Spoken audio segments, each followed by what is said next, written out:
Inflation क्या होता है कि समय के साथ साथ चीज़ों के जो भी प्राइसेस होते हैं, प्रोडक्ट के प्राइसेस होते हैं, वह बढ़ते जाते हैं।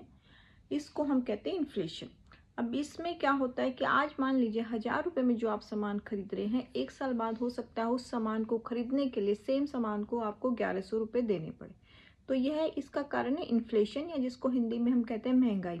अब महंगाई जैसे जैसे बढ़ती है तो उससे क्या होगा कि जो हमारी वैल्यू है रुपए की वह कम होती है।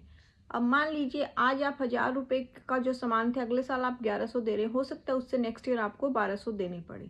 तो इन्फ्लेशन को बीट करने के लिए आवश्यक हो जाता है कि जो भी हमारी मनी है आप उसको इन्वेस्ट करें, क्योंकि यह हम सब अच्छी तरह से जानते हैं कि पैसा कमाना आसान नहीं है, और उस पैसे को जो भी आप कमा रहे हो उसमें से कुछ सेविंग करना और मुश्किल काम है, और उस सेविंग से भी मुश्किल काम है उस पैसे को सही तरह से इन्वेस्ट करना।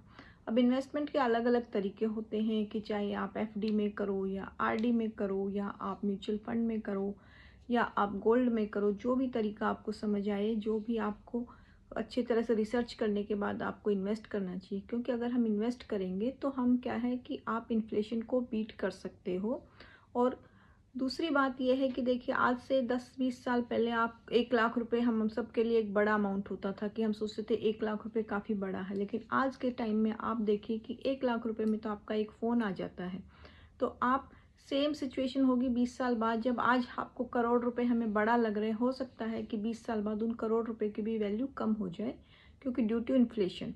और समय के साथ साथ धीरे धीरे जो करेंसी की वैल्यू है वह कम होती जाती है। तो इसीलिए हमें इन्वेस्टमेंट करना बहुत ही आवश्यक है। और इन्वेस्टमेंट के अलग अलग तरीके होते हैं। जो भी आपको इन्वेस्ट करना है, आप अपनी अच्छी तरह से रिसर्च करके जो भी तरीका आपको समझ आए या जो भी मेथड आए, तो आपको इन्वेस्टमेंट जरूर करना चाहिए। Thank you for watching. Please do like, share and subscribe my channel. Thank you so much.